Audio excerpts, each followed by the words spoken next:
Hi and good evening, ladies and gentlemen, once again. So thank you all for being early this evening for the third quarter 2020 MAPS update. So I'd just like to welcome all of you as we begin tonight's session. So on hand with us tonight, we have our macro analysts, Ziyang and Colin, to give us this update. Something special for you also is that they will be touching briefly on the potential ramifications on equities that the upcoming US presidential election may have. So I'll just pass the time over to Ziyang. Hi, good evening, ladies and gentlemen. I'm Ziyang, a macro research analyst with iFast. I'm also part of the portfolio management team for MAPS. And today, together with my colleague Colin, we'll be sharing some of the updates on our MAPS portfolio for the third quarter of this year. So this webinar will be broadly split into three parts. The first part would be we'll be talking about the performances of our portfolio across the quarter, as well as some of the actions that we have made to better position ourselves across the quarter. And last but not least, we'll be sharing with you guys some of our thoughts on what to expect for market looking ahead, as well as some of what are possible actions that we can undertake in the fourth quarter.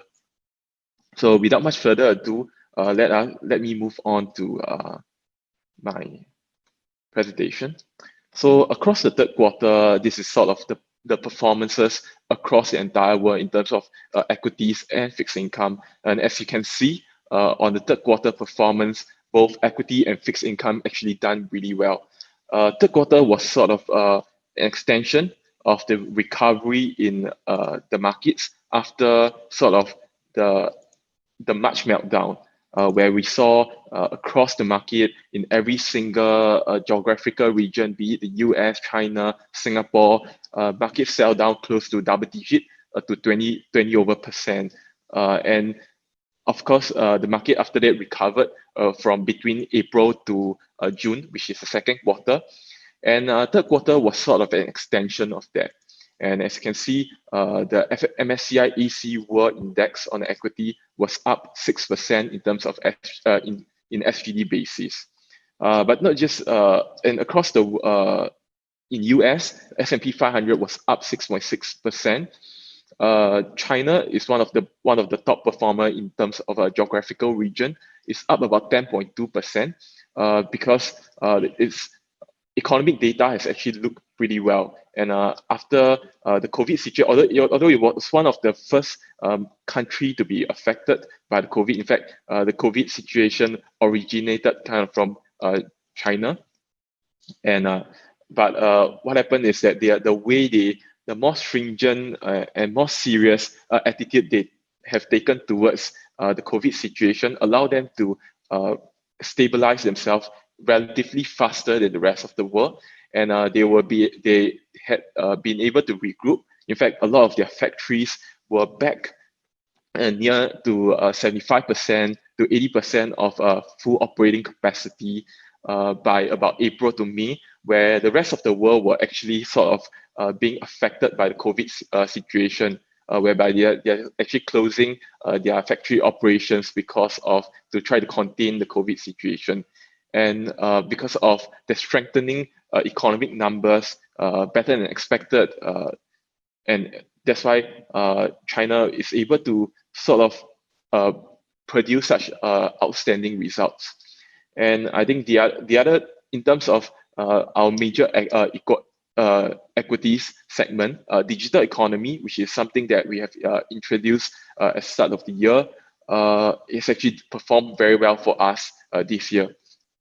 And the third quarter is sort of an extension. The technology companies, especially the internet ones like Facebook, Google, Baidu, Tencent, Alibaba, this company continue to produce better than expected earnings results. And on a year-to-date basis, it's up more than 80%. And we kind of, which later I'll share a little bit more. Our allocation towards this digital economy segment right after somewhere in April actually kind of benefited us quite strongly in terms of our portfolios. But I think interestingly, in the fixed income space, we continue to see spreads compressing because of the supportive actions by the Federal Reserve in trying to support or stabilize its own corporate credit market. And that's why we see US high yield after the Fed actually went out to outright purchase ETF or corporate bonds, high yield ETFs of high yield bonds. Because of that, not only did they able to bring down the prices because of the artificial demand, but the kind of support they're pushing over for that particular segment allow investors to sort of front run, or investors to feel secure that the Fed is out there to support the market. So the liquidity started to improve very strongly for the US high yield segment, but not just in the US high yield, but all across the entire fixed income universe. Spread continued to decrease because the Fed has actually kept rates low to close to zero. And right now, the markets are actually projecting that this zero interest rate environment will stay all the way until 2023, which is easily three years or more later. And in this environment, investors will be more and more starved for yield.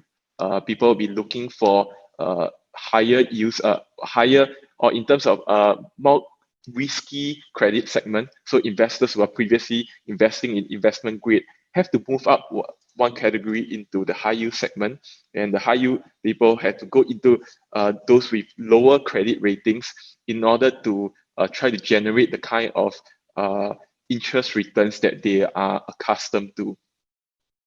But overall, the third quarter has been a pretty good quarter in retrospect. But that's not to say that it was a smooth sailing one. In fact, it was quite rocky in the last portion of the third quarter in September. So yeah, so the global equity sort of performed pretty well in July and August, but things start to get a little bit shaky in September. Risk appetite eventually picked up towards the end of September, and a majority of the market actually ended third quarter in the green. And as you can see, across, if we rank across the third quarter, the digital economy, in fact, most of the North Asian economies like South Korea, Taiwan, China are actually nearer to the top of the charts. While similarly within Asia itself, the Southeast Asian ones were the one being impacted quite badly. Thailand, Indonesia, Singapore, countries that are actually quite dependent in terms of tourism, got hit really hard. And of course, for Thailand and Indonesia, they are also consumption, agriculture, strong countries that were supposed to be kind of be able to, but of course, intrinsic factor, and of course, the tourism component, and also a bit of another associated would be the risk-off sentiment from international investors to this particular region resulted in sort of the underperformance in the third quarter. But I think overall what we have seen, if we distill it down into a nutshell, performance in the third Q are mainly driven by investor sentiment, how investors perceive things will look like in the future, and the kind of vote of confidence they have towards each individual market. And as you can see, South Korea, China, Taiwan, China itself is because of its strong recovery, or in a way, the stable situation in which the COVID situation within its own country. Similarly, South Korea, Taiwan, the numbers were actually, the situation is actually quite stable as well. And I think more interestingly, South Korea and Taiwan, they are also the top, they are sort of the leading power in terms of semiconductor manufacturing. And with everyone being locked at home, companies being needed to have sort of work from home plan, electronic appliances, computer demand just skyrocketed. and these countries are able to produce, or the demand for the kind of semiconductor manufacturing goods that they are primarily responsible in manufacturing, start to see a very huge rebound in that. And also in the digital economy space, because I think previously when I think if you look at back 1 to 2 quarters ago, there was a lot of talks that the COVID situation could have sort of subsided in the second quarter, particularly in the third Q and the fourth Q. But of course, that was a little bit too optimistic. Although there were talks about the vaccine across the third quarter, especially in July, where Russia actually announced that they were entering human trials, which helped boost the market sentiment. But so far, what we have seen is that the development for the vaccine has been quite disappointing at this point of time. And as a result, as far as we can see, if this situation were to keep hold all the way to the end of the year, internet companies who are dominating, like say for example Zoom, Tencent, Alibaba in China, Facebook, Google, continue to be services that people will be using more and more as they are locked at home, and they will be able to produce better than expected earnings result on a quarter basis. And yep, so pretty much all the performance across the third quarter is driven by the COVID situation across the world. So a look across the funds that are selling on our platforms. You can see that these FSMI indices are an aggregate of the funds performances. Technology funds is up 40% on a year-to-date basis. On the geographical level, China equities are one of the top performing ones.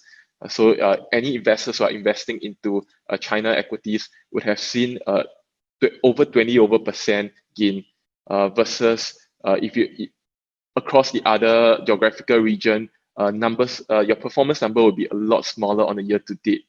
And Singapore, although it's our home ground, it's one of the worst performing market because of a lot of the intrinsic factor that Singapore being a small and open economy who is quite reliant on trade, is being very affected because of the COVID situation, as well as our position as an air hub also is kind of being and SIA being one of the key component of our STI index, kind of weigh down on the performance of Singapore equities. So across the fixed income actually did really well in July. But in September, things start to be a little bit shaky because I think one of the key reasons was because Fed start to stop buying. So just now when I shared a little bit, it was actually kind of driven by the purchases from Fed. The Federal Reserve, one of the more drastic things they have did so far to kind of support the market, other than keeping interest rate low, was they outright went out to buy corporate bonds. It was something that they have not even done it during the 2008 great financial crisis, but they actually did it now. And not only are they buying the investment grade bonds, they are also buying the high yield bonds. And they were quite aggressive across July and August. But the sort of buying momentum actually kind of died down in September. And that's also the reason why the gains wasn't very good. And some of the investors who kind of front run the Fed started to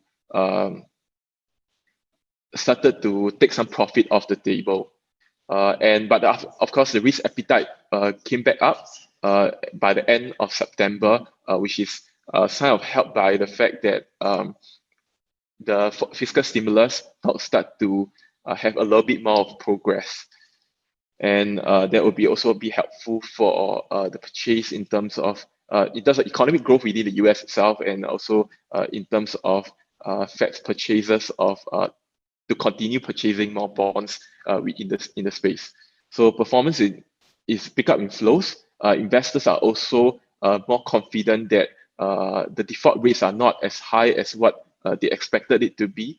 and investors who are waiting at the sideline actually started to flow into the fixed income space, knowing that on the longer term, in the longer, bigger picture wise and longer time horizon, yields are going to stay pretty low, and in fact will continue to edge lower towards zero. So it's better for you to so if you're someone of that kind of investors, you want to jump into the market while the yields are still decent before it continue to go down.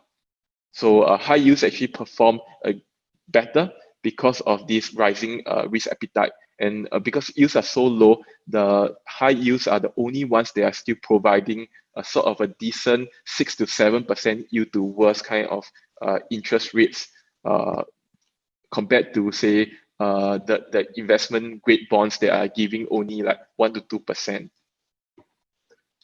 So for the fixed income space, Singapore bonds actually did pretty well across on the year-to-date basis. So Singapore bonds, global bonds, actually is up by about 3 to 4%, while emerging market bonds were a little bit affected because a little bit of risk appetite, but also the currency depreciation within those emerging countries. Because of, say, for example, one of them would be the Brazil real. So in the emerging market space, bond space, it's dominated by bonds in the Russia as well as in the Latin America. And it's in Brazil's situation was that its COVID situation is actually what is now that sort of the epicenter of the COVID situation. And so the kind of economic performance to be expected kind of weigh down on the currency strength, which was partially exhibited within the performance of the emerging market bonds as a whole. So as a result of our portfolios, I think right at the start of this year, we were actually overweight on Asia. We think that Asia was in a very good position to recover from that of the US-China trade war last year. But of course, COVID came into the picture and was kind of messy across first quarter and second quarter.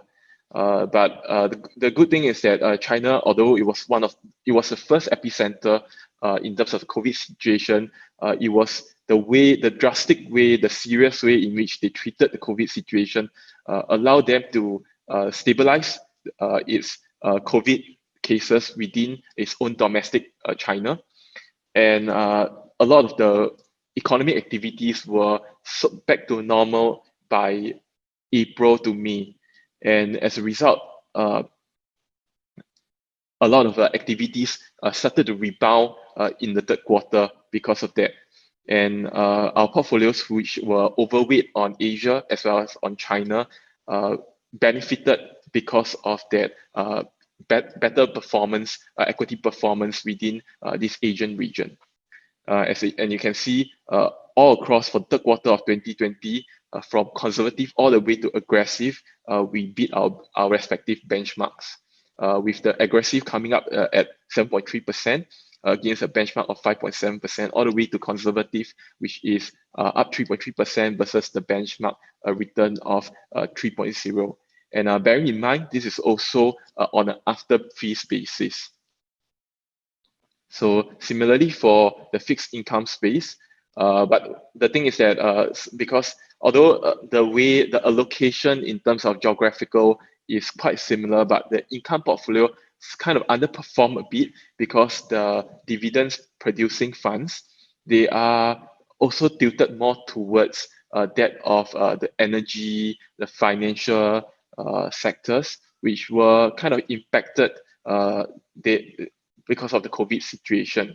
So the energy sectors and industrial sectors, which usually are able to provide a more decent stream of income, a more sustainable and more which usually end up paying up to clients, to investors, were kind of impacted because of that.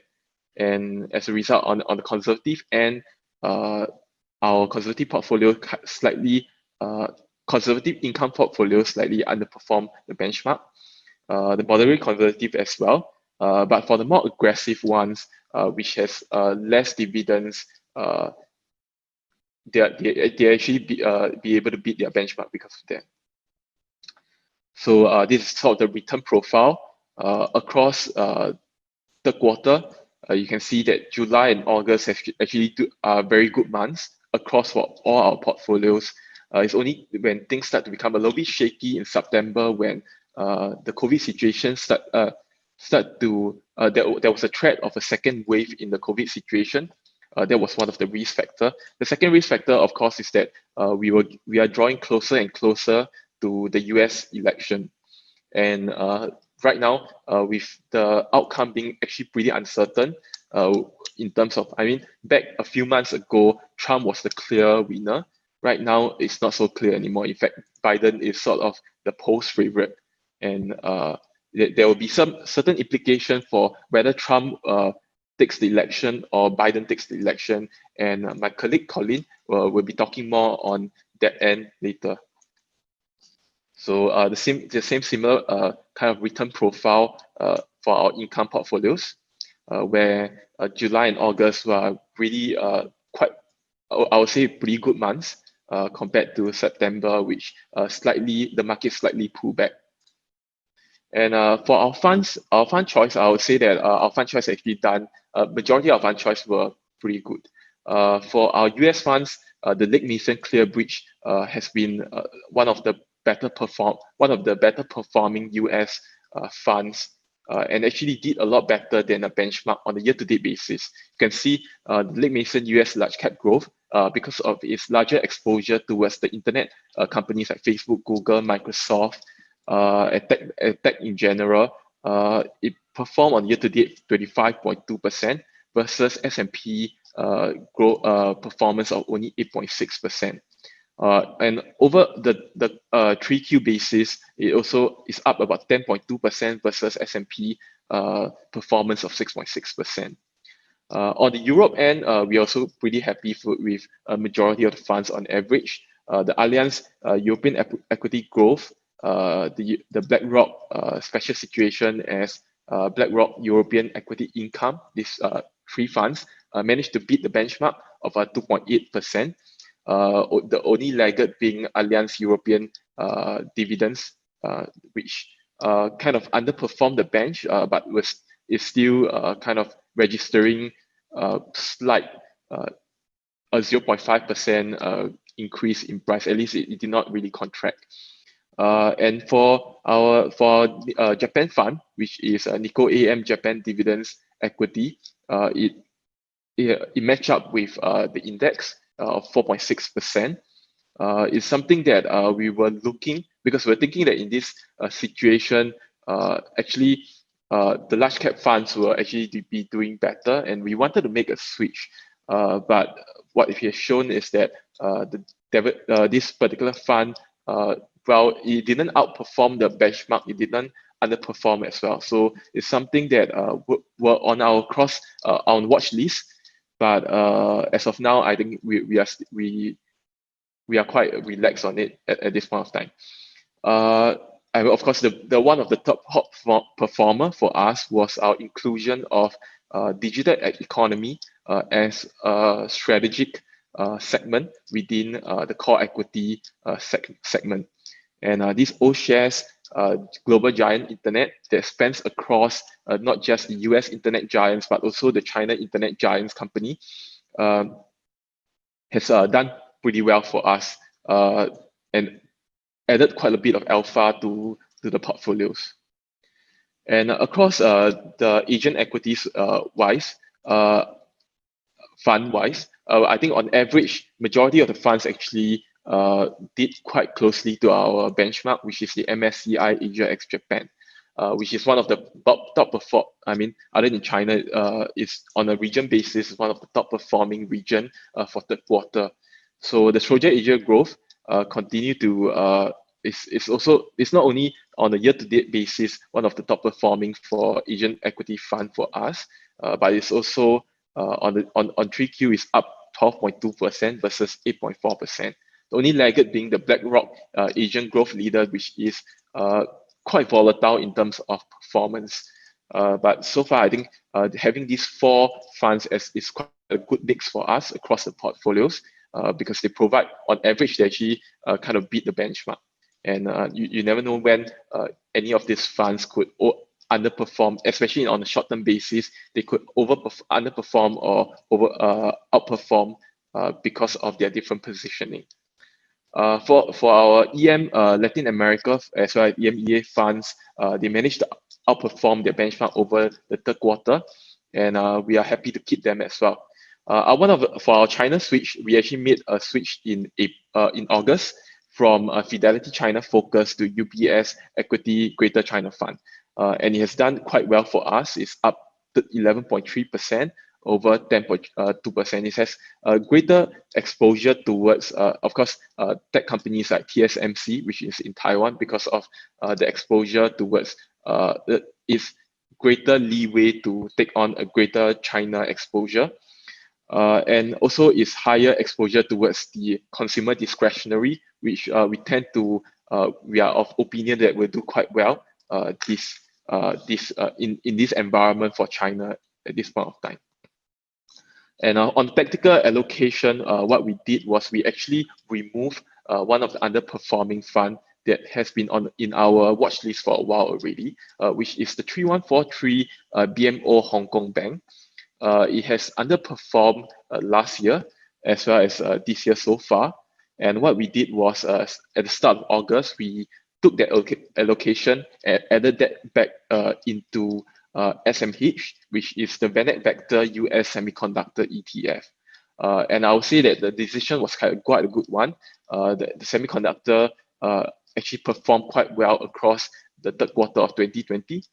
And moving ahead, we have reasons to continue to expect this outperformance simply because the world is just demanding a lot more semiconductor equipment components, and especially and this is accelerated by the COVID situation. So for the funds wise, our fixed income funds actually did quite close to our benchmarks as well. Majority of them are either beat benchmark or meet sort of benchmark standard on average across the third quarter.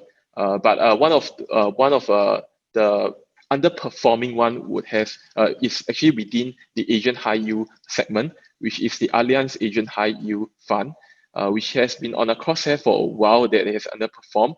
So we finally pull the trigger and make a switch towards the Eastspring Investment Asian High Yield Fund that has actually had very good performance over the last 3 years.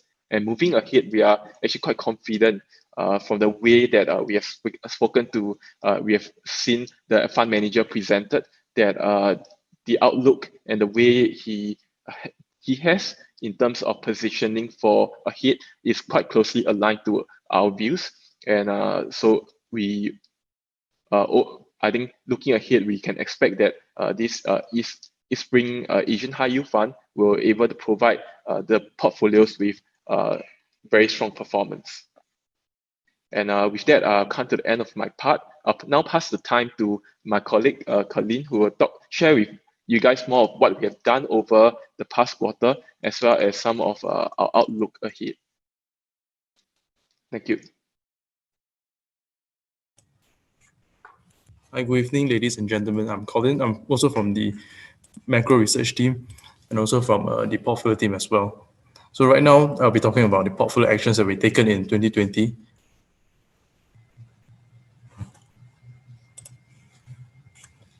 So overall for August, we did a couple of major changes, I would say.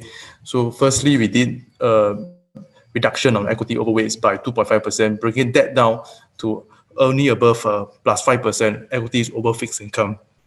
So along the same line, we downgraded Japan from neutral to underweight by reducing the weightage, the overall weightage by minus 2.5%, and upgrading Europe from underweight to neutral. So again, adding the weightage of 2.5% into Euro, and also made a couple of key fund switches. The first one being for the Asian high yield subsegment. So we changed the previously underperforming fund, which was Allianz Dynamic Asian High Yield to East Spring Investment Asian High Yield Bond Fund, which was covered by Ziyang earlier. We also changed the fund for the exposure to China equities from Fidelity China Focus to the UBS Lux Equity Fund in Greater China. And also lastly, we did a little bit of change for the tactical allocation. We removed the exposure to PMO Hong Kong banks and instead put into the Vanilla Vector Semiconductor ETF. So with that said and with that in mind, let us look at how these changes help our portfolio performances in the third quarter. So bear in mind, all the charts you see right here are in SG terms, and also we start tracking the difference in performance since the start of August, where we first performed the changes. So for the first action, we did downgrade Japan from neutral to underweight and upgrade Europe from underweight to neutral. So on the chart on the left side, you can see we plotted the performance for Nikkei 225 versus the Stock 600 index, which tracks the broader European equities. And can quite clearly see that European equities actually underperform Japanese equity for the last 2 to 3 months. But with that said, when we look into detail into the fund performance, which is shown on the chart on the right, we can quite clearly see the orange line. So those two orange lines, which is the BlackRock European Special Situation Fund, as well as the Allianz European Equity Growth Funds, both have actually outperformed the Japanese fund, so which is the Nikko AM Japan Dividend Equity Fund.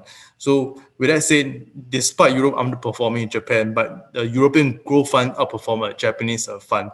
However, the European dividend-paying funds, so those funds that belong to our income and portfolio, did not perform as well as the growth funds, having generated almost at a minor loss or even break even for over the last 2 months since we last performed the switch. So moving on to the second action, which was to switching out the old Asian High Yield Fund to a newer Asian High Yield Fund, which is the East Spring Investment Fund. We find that the new fund pick actually outperformed the prior fund choice.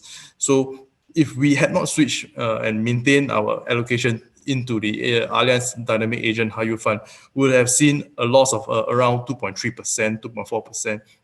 So with this switch, we are able to mitigate this loss and instead come at around breaking even over the past 2 months. So moving on to the next action. So we did a switch from the Fidelity China Focus Fund to the Greater China Fund. So this Greater China Fund has served us well. You guys can see from the chart there. We gained around 4.5% since our switch, and we were able to mitigate a loss of around minus 2%. So I think that the spread right there is quite significant, especially if you look at over a short period of 2 months. And finally, the last action, we move out from the BMO Hong Kong banks and into the Vanilla Vector Semiconductor ETF. So if we had to retain our allocation in the BMO Hong Kong banks, we would have suffered a loss of around almost minus 8%. So this additional allocation into Vanilla Vector Semiconductor, because prior to this, we already had a 5% allocation to the semicons, and we are just adding more weight into it. So this addition of more weight actually benefited where you see across the last 2 months, the semiconductor ETF actually gained almost 8%. So the spread itself is around plus 16%. So that is actually a huge component or huge attribution to the third quarter performance, especially coming from this tactical allocation. So right now, I'm just going to go through a couple of our current asset allocation as well as our positioning. So overall, we look at the comparison between equity as well as fixed income. We will find that the equity has an overweight of about plus 5% over fixed income. So you compare the two tables, one on top, one below. The below one shows the neutral allocation, and the above one shows the current allocation, which is at 5% overweight for equities. And if you compare the bonds, it's a lesser of has a minus 5% if you compare neutral and the current allocation. So with regards to our portfolio positioning, the most part of it, the bulk of it remains unchanged. Where it has changed lies in Europe, where previously we were at an underweight. However, we raised that to neutral. So the latest weight itself is around minus to 21.6%. So for the case of Japan, we have reduced the underweight even further. from the neutral weight of 5.9% to 3.4%. So with that said, I'm just going to move on ahead and talk about some of the risks and opportunities in the fourth quarter as well as the next year, and how our portfolio position is well positioned for that. So I think a major macro key event to come is the US election and the implications of that. So right now I'll be covering a couple of key points that regarding this election and how it affects our MAPS portfolio. So with regards to the US election, we have actually looked at 3 key points or 3 key areas of focus where we think there has the greatest impact on risk assets. So the first one being the fiscal stimulus.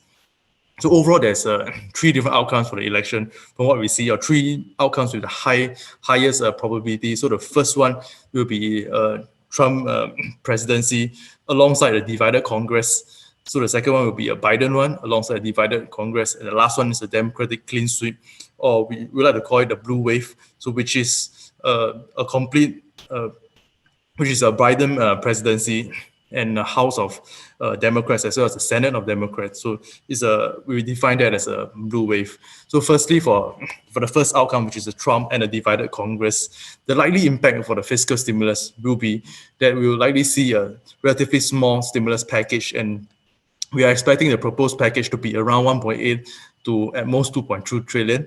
So if you were to move down the ladder and look at the Biden and divided Congress outcome, you'll find the possibility of a higher stimulus package, and we are looking at a number to be around 2.2 or even more than that.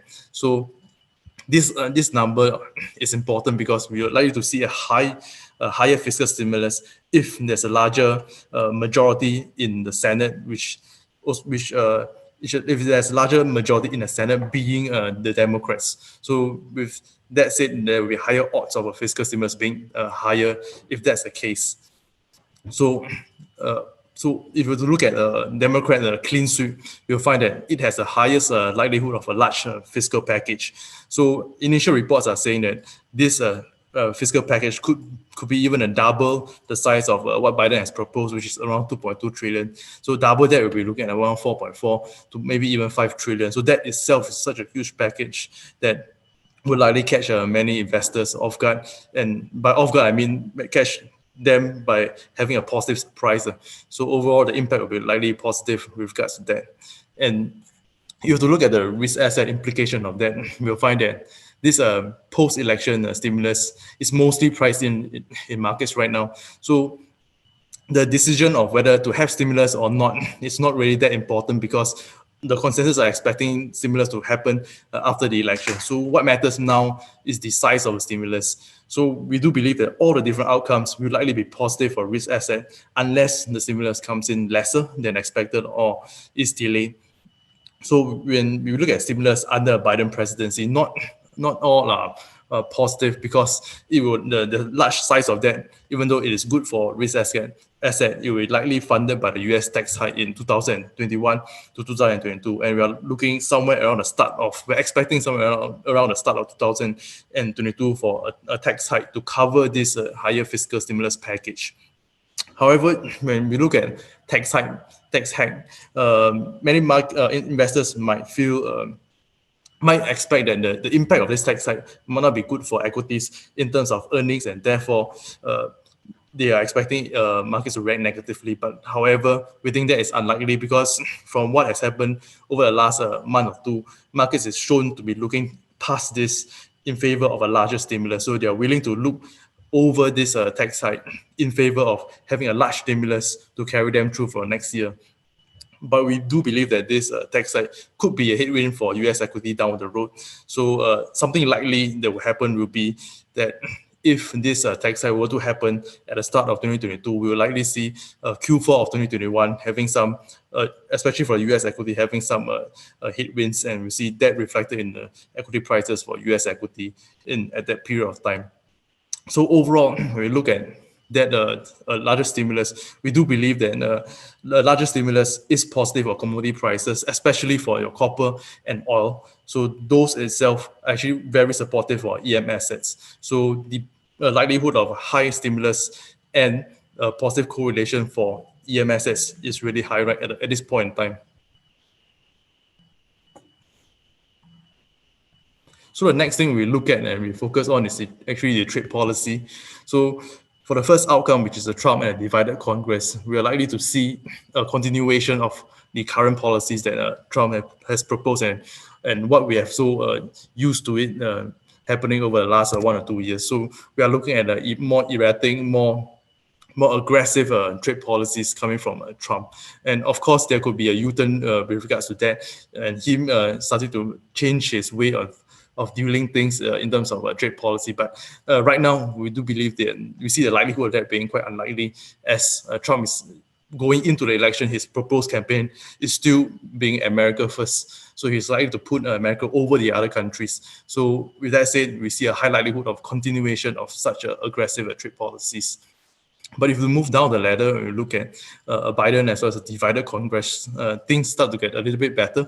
So despite him proposing that his party is likely to encourage the relocation of US company back home, the overall trade picture is that we are likely to see a shift in improvement in the overall trade backdrop. So what that means is that we're likely to see a move from bilateralism to multilateralism. So that itself is good for trade overall globally, instead of having just trade between two parties. And also with Biden and him having a good track record being him having a good track record with China as well as with the seat in WTO, we can we have high certainty of saying that we are likely to see a reduction in trade uncertainty moving ahead, especially coming from his party and his policy.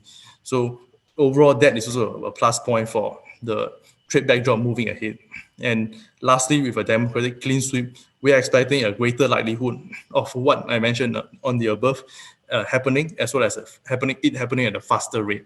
So the risk asset implication is quite important for this, because we do believe that despite no matter what is the outcome, the stance towards China might not vary much, but the approach itself may vary quite significantly. So we are likely to see aggressive approach and erratic trade policy approach coming from Trump versus more of a reduction in trade uncertainties, as well as more multilateralism move from the Biden's camp. But overall, the consensus is expecting Biden's approach towards trade to be less harmful for the economic growth of Asia as well as its allies, as compared to what Trump has proposed. So, of course, that is the consensus expectation, because the more concrete stuff of what he is going to do when he gets elected is still not 100% clear yet at this point in time.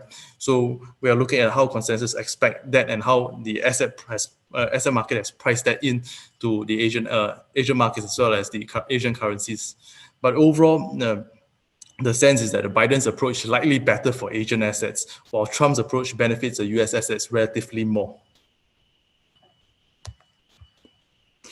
Now moving to the final key area of focus, which is the US dollar. So we do believe that Trump and the divided Congress is likely to yield the result of having a mixed dollar. So by mixed dollar, I mean it's hard to say how the dollar will move, but we are leaning towards or having a bias for dollar weakness in this case. Whereas for Biden's case, we have more confidence to see the US dollar weakening, as well as we see some strength in the EM currency. So the same can be said for the Democratic clean sweep, but at a greater magnitude. So we are likely to see greater USD weakening as well as greater EM currency strength. But the overall risk asset implication for this is also huge, because let me explain why we believe we are biased towards the dollar weakness in most of the three cases. So number one is because the fiscal stimulus will likely widen the US budget deficit, and the larger deficit itself is generally negative dollars, so it's bad for the dollar in the longer term picture.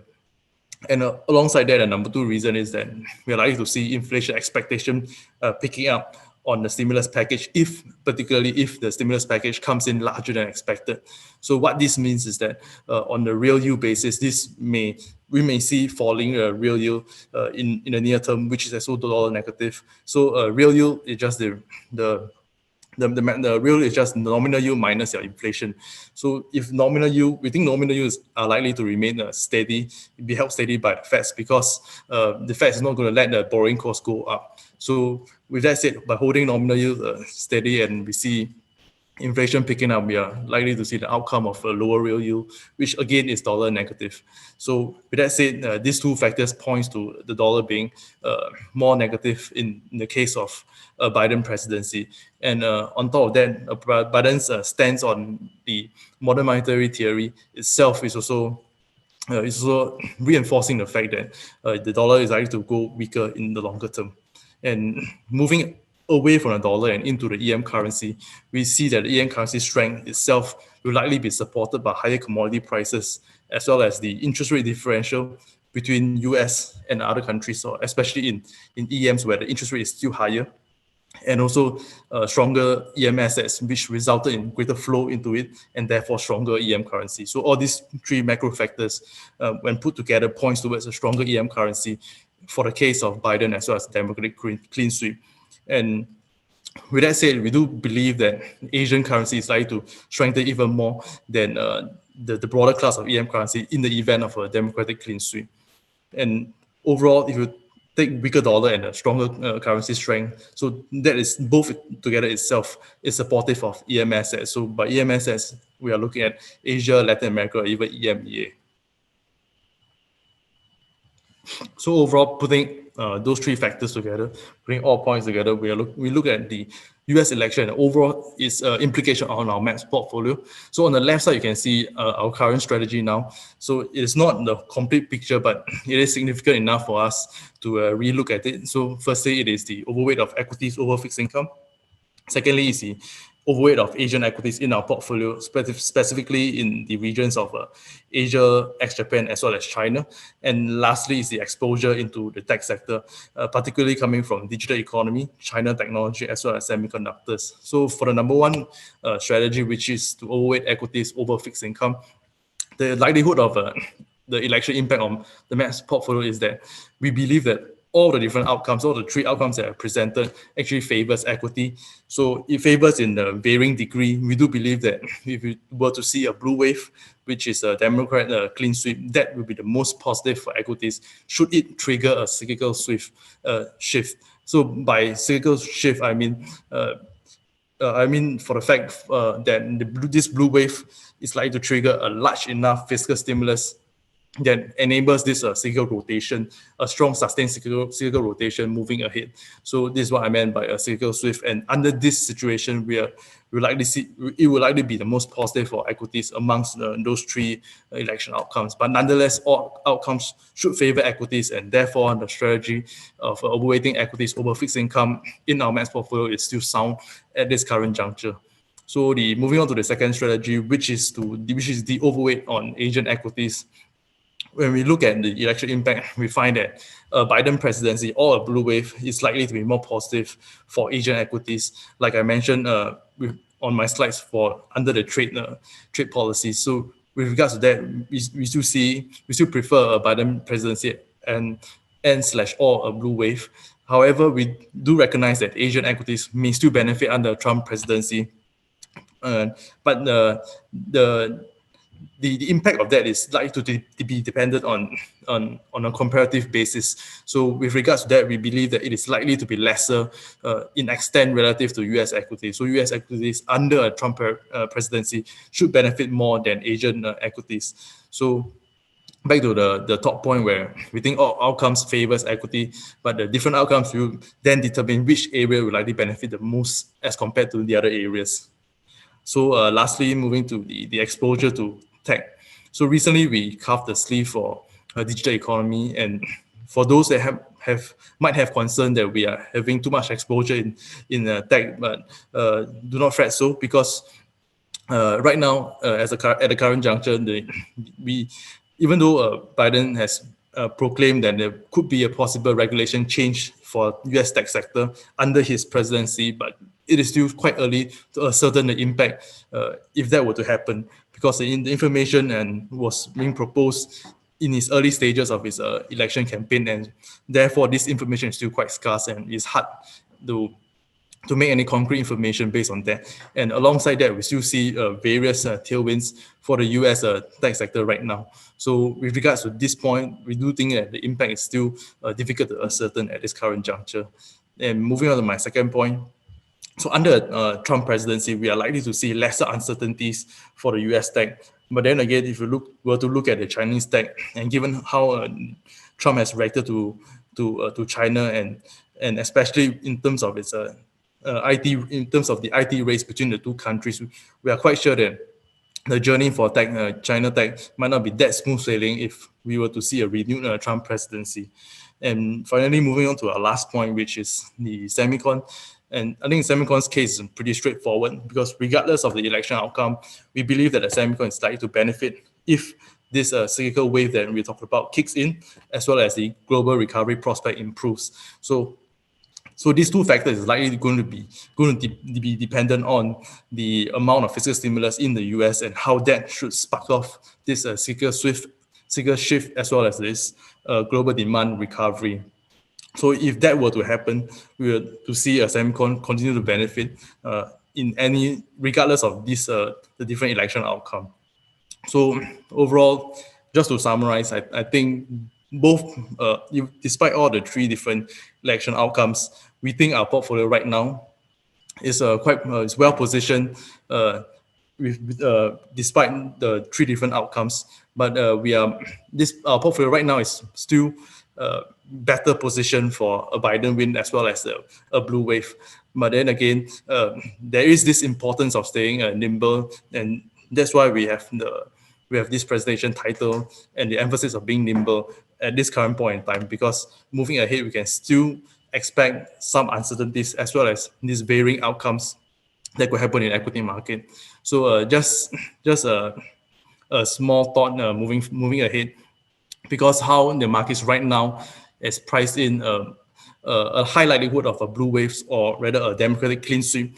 Even though we might see a blue wave, this could means that there could be some short-term market sell-off with market taking profits in the very near term because of how consensus is into this blue wave. So with that said, we are still aware of this possibility of how consensus is buying into this idea, and therefore we would like to stay nimble at this current point in time. And should things become clearer ahead, we're likely to possibly move more aggressively and with more certainty into whichever outcome that's going to happen in the near term. So I think with that said, that comes to the end of our presentation. Hi, okay, ladies and gentlemen, thank you for taking your time to join us in this webinar. I hope we address some of your queries about what have happened for your MAX portfolio. And we thank you for staying all the way with us across this entire webinar. See you guys again in the next webinar for our 4Q review and outlook for next year. And with that, thank you.